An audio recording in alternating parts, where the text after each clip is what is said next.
Good morning to everyone. Myself A.UdhayaKumar,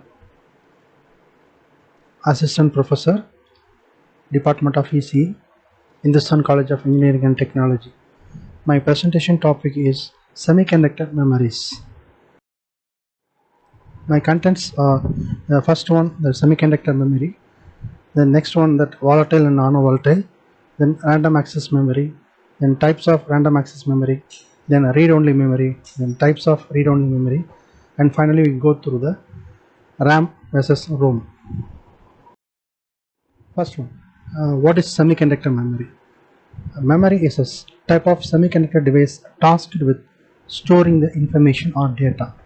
Semiconductor memory acts as a standalone chips, however additionally as an integral part of from an advanced VLSI systems.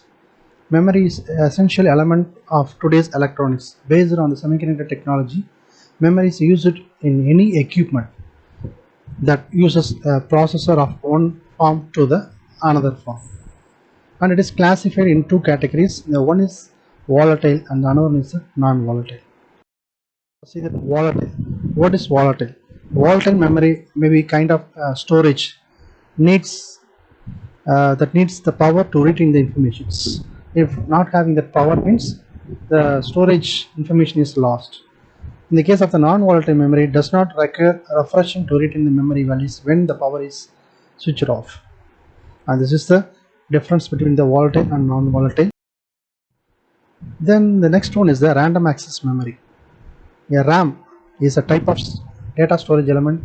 The device makes it possible to access the data in random order, which makes it very fast to find a specific piece of information.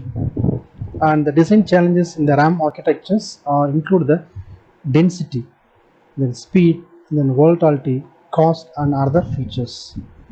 A RAM is considered as a volatile memory, which means that stored information is lost when there is no power. Then the types of random access memory.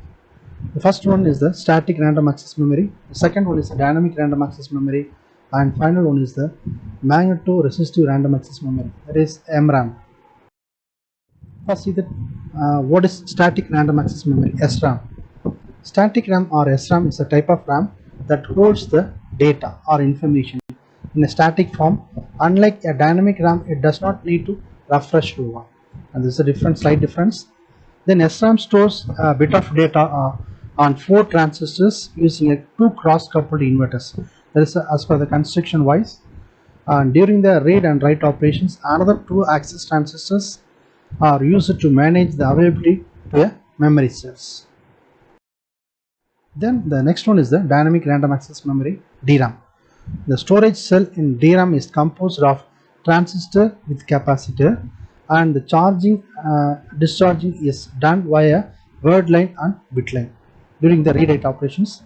Then the sense amplifier detects the minute differences between the charging and discharging operations and displays the output to the corresponding logic levels in the output side. The act of reading from the bit lines forces the charge to flow out of the capacitor. There is a drawback in the DRAM technology, and to get around this, pre-charging is done to add the value right from the bit line back into the capacitor. Then the next one is the magneto resistive random access memory, MRAM. It stores information in terms of the magnetic properties, that is magnetic charges, rather than the electrical charges. MRAM consumes less power than the other RAM technologies.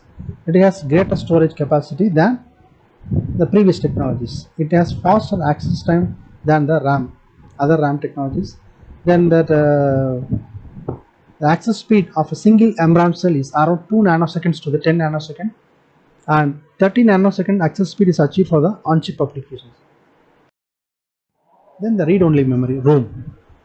It is a non-volatile memory. It retains stored information even if the power is turned off. It is equivalent to a group of registers, each permanently storing a word or information. It can be read from the but not written. It can be only read but not written by a processor in a microcomputer system. traditionally written to programmed by before inserting it to microcomputer systems, and it uses the store the software program for general purpose processing, then store the constant data needed by the systems, then implement combinational circuits like example as the decoders. Then the types of read-only memory, ROM. First one is a masked ROM, the second one programmable ROM, then third one erasable programmable ROM, and finally electrically erasable programmable ROMs. First, see the masked ROM.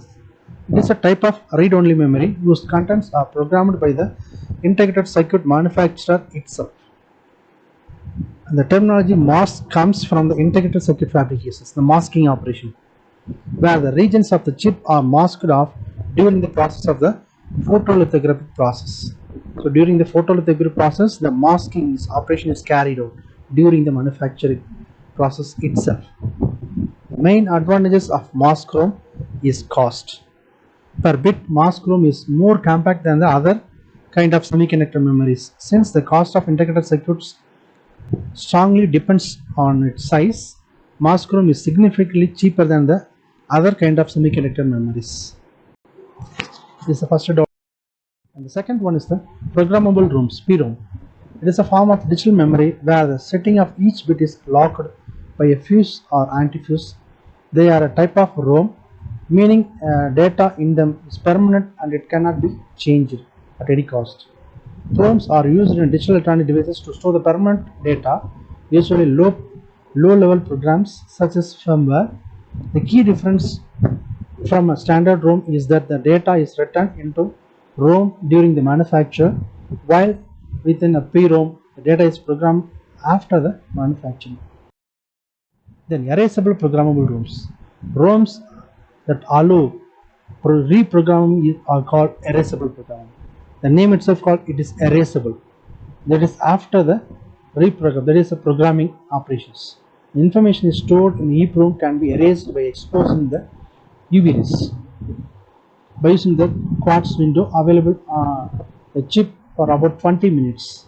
The UV light causes stored charge to leak off and lets you reprogram by using the UV rays. The only drawback in that case, the contents of entire ROM will be lost, EEPROM. Then the next one is the electrically erasable programmable ROMs, EEPROM. It uses the MOS circuitry. It's similar to the EEPROMs. Data is stored as charge on an insulated layer of thickness of 200 angstrom on an insulator floating gate in the MOS device. A voltage of 20 to 30 voltages can be used to move the charges across the thin barrier in either direction for the programming or erasing purposes. And the comparison of the ROM versus RAM. There are some important differences in ROM and RAM. ROM means non-volatile data is preserved even without power. On the other hand, RAM contents disappear once the power is lost. ROM requires special techniques for writing, so they are considered to be read-only devices. And MP3 players, digital cameras, and other toys use compact flash, secure digital, then and so on, so on. But more applications are available. Thank you.